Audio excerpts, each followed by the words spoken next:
RCF.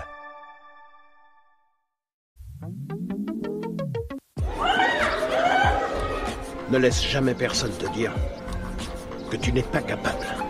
Si tu as un rêve, tu dois le protéger. Bonjour chers auditeurs de RCF Cœur de Champagne. Vous êtes bien dans l'émission Parole de jeunes.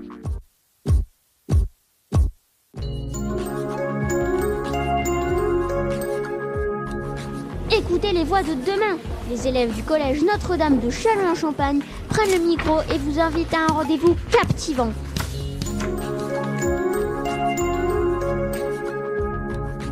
Bonjour à toutes et à tous et bienvenue dans Parole de jeunes, votre émission sur RCF Cœur de Champagne. Entièrement imaginée et animée par les élèves du collège Notre-Dame de Châlons-en-Champagne. Une émission pour faire entendre la voix des jeunes, leurs réflexions, leurs projets et leur regard sur le monde. Aujourd'hui, nous sommes très heureux de recevoir un invité tout particulier, Monsieur Vincent Giot, notre chef d'établissement. Ensemble, nous allons revenir sur cette année scolaire qui s'achève. Une année placée sous le signe de notre slogan « Ensemble, cultivons nos talents ».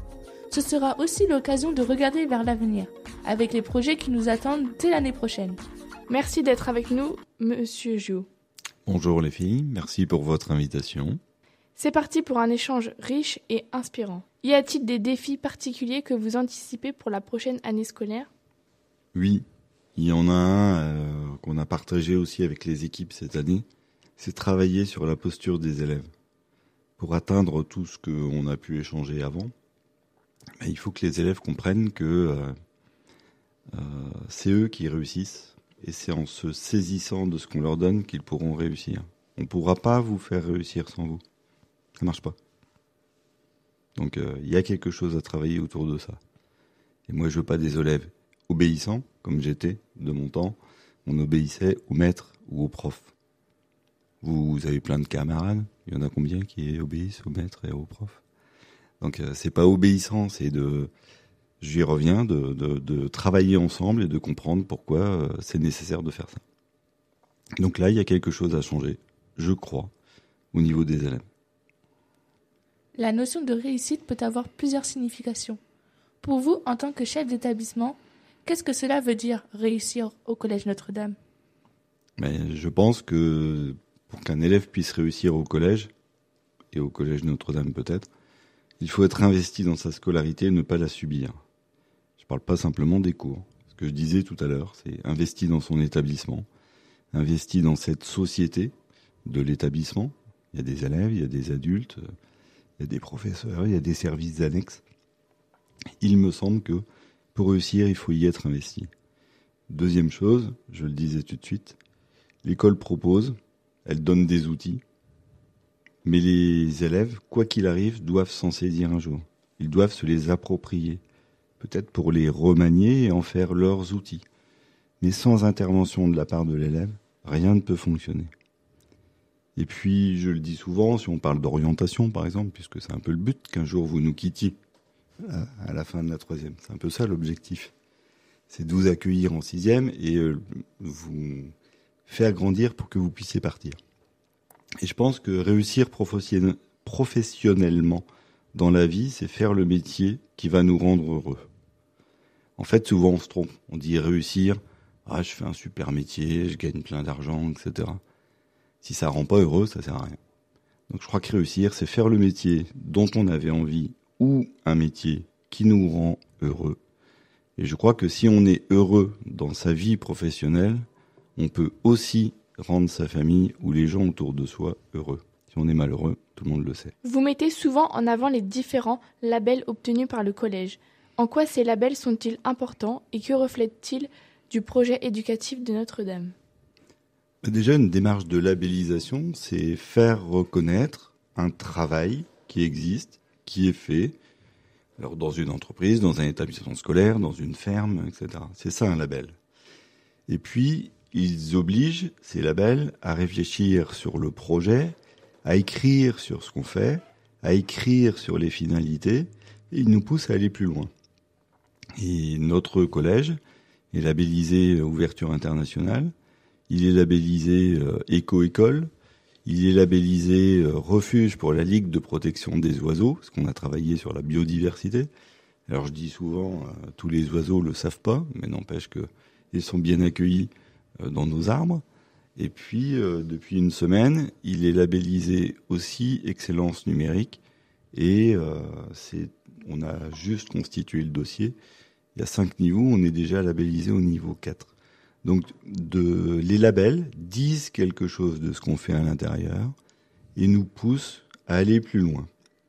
Et puis, on vous fait passer aussi un certain nombre de certifications. Et c'est vous qui êtes labellisé, entre guillemets, quand vous passez le Cambridge, quand vous passez le KMK, quand vous passez le Voltaire, quand vous passez le PIX, vous êtes aussi labellisé. Et je crois que le monde d'aujourd'hui fait quand même attention à ce type de label. On le voit sur les produits de consommation, mais on le voit aussi dans un tas de domaines. Et toutes les entreprises, alors oui, c'est une école, mais c'est une école qui vous prépare au monde professionnel. Donc dans toutes les entreprises, on a cette démarche de qualité et de label. Et notre souhait, c'est de rentrer dans cette démarche-là pour essayer de nous pousser dans nos retranchements et d'aller encore plus loin. Le développement durable est un enjeu majeur.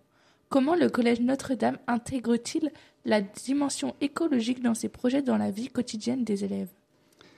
Déjà, quand vous mangez à la table de Notre-Dame, on a tous mangé avant l'émission, quand vous mangez à la table de Notre-Dame, vous mangez des produits locaux, c'est-à-dire vous mangez des légumes qui viennent de Châlons ou dans son environnement proche, et vous mangez de la viande qui vient du Grand Est.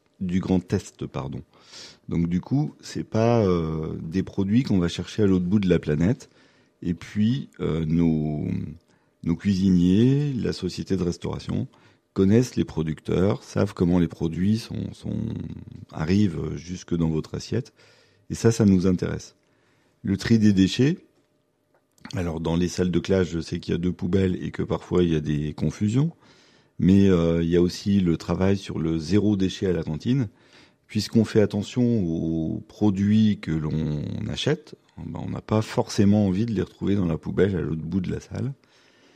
Depuis que je suis là, je crois qu'on a planté 17 arbres. Alors, on en a scié 2 ou 3 qui vraiment étaient vieux, et il y en a un autre qui mercredi prochain va disparaître, celui qui est au coin de la salle des professeurs, parce que je crois qu'il va se séparer en 2 en son centre, et c'est dangereux. Mais en tout cas, ces 17 jeunes arbres qu'on a plantés depuis que je suis là disent quelque chose d'essayer de travailler sur cet espace végétal. Ici, on a 1 hectare de terrain.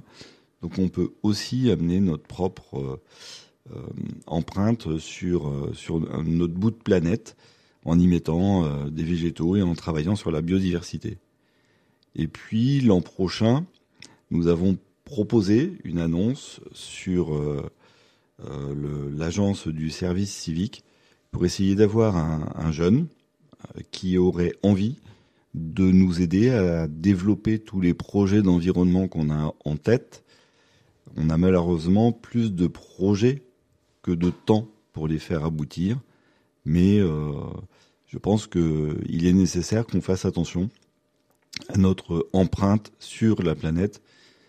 On est beaucoup d'élèves, il y a un certain nombre d'adultes, on a 1 hectare de terrain, notre empreinte sur la planète, il nous faut la travailler. Quels sont vos rêves les plus fous pour le Collège Notre-Dame ? Justement, un rêve fou ça m'a marqué quand je suis arrivé il y a 4 ans, de voir, quand on regarde derrière la grille, on voit un énorme espace de bitume. Et puis c'est tout. Et effectivement, on voit pas le côté avec les arbres, le morceau de parc. Oui, mon grand rêve, c'est de vous proposer un espace vert comme cours de récréation. Là, il y a un sacré travail à faire. Et puis, il y a des choses à réfléchir. Parce qu'il faut quand même que vous puissiez courir, jouer, marcher, vous asseoir, etc., etc. Mais comme un parc, en fait, qui serait une cour de récréation. Pouvez-vous nous faire un point sur la pastorale du collège de l'année prochaine ? Alors, depuis 4 ans, on travaille beaucoup à rapprocher la paroisse du collège, ou à rapprocher le collège de la paroisse, Nous sommes accompagnés depuis 2 ans par Don Jérôme. Et puis, nous avons l'arrivée de notre nouvel évêque, Monseigneur Javary, qui est venu découvrir l'établissement il y a quelque temps assez rapidement après son arrivée et qui va marcher ou est allé marcher avec les élèves de 5e sur le chemin de Saint-Jacques. Et je souhaite, enfin j'espère que ce partenariat, cette rencontre va pouvoir se poursuivre et tendre vers de nouveaux projets. Je crois que d'année en année, on vous propose des choses de plus en plus nombreuses autour de ce caractère propre, de cette pastorale, de vous proposer de réfléchir, que vous soyez catholique ou pas. On peut avancer dans cette réflexion et j'espère qu'on va pouvoir continuer à vivre cette pastorale ensemble. Pour conclure, quel message personnel aimeriez-vous adresser aux élèves, aux parents et à toute la communauté Notre-Dame pour cette fin d'année ? À la communauté qui travaille auprès de vous tous les jours, je leur dirai merci, parce que je sais quel est leur engagement pour que vous réussissiez, même si parfois c'est pas compris de vous ou de vos parents, mais en tout cas, leur engagement est total et leur énergie à votre service est sans limite, je trouve. Et pour ça, vous avez de la chance. Et pour ça, je voudrais renouveler mon merci à cette communauté qui travaille auprès de moi pour vous. Pour vous-même, les élèves, quel message ? J'ai envie de dire, soyez heureux, préparez votre avenir, acceptez de nous suivre parfois. Tout le temps, c'est encore mieux. On essaye de faire le mieux pour vous dans notre école. Et puis, cette énergie qui est développée, à vous proposer plein de choses, essayez d'en profiter, de la faire vôtre, de l'utiliser, et puis de vous en servir pour réussir. Aux parents, je dirais, vous nous avez confié vos enfants, faites-nous confiance, et laissez-nous travailler. Voilà, c'est une chose que je pourrais leur dire. En tout cas, on se rapproche des vacances, quand même. Personne ne l'oublie, hein. Même chez les adultes, personne n'oublie ça. Donc, essayons de vivre ensemble ces dernières semaines du mieux que l'on peut, avec bonheur, j'ai envie de dire, et puis pour profiter après de ce temps de repos et préparer une nouvelle année scolaire. Merci beaucoup, Monsieur Giraud, d'avoir pris le temps de répondre à nos questions avec sincérité et clarté. C'était très enrichissant de découvrir l'envers du décor à travers votre regard. On vous souhaite une belle fin d'année scolaire, du repos bien mérité cet été et surtout beaucoup d'énergie pour tous les beaux projets à venir. Merci à tous, chers auditeurs, de nous avoir écoutés sur RCF Cœur de Champagne. C'était Paroles de Jeunes, une émission signée par les élèves du Collège Notre-Dame. À très bientôt pour une nouvelle émission, toujours avec des jeunes et beaucoup de choses à dire.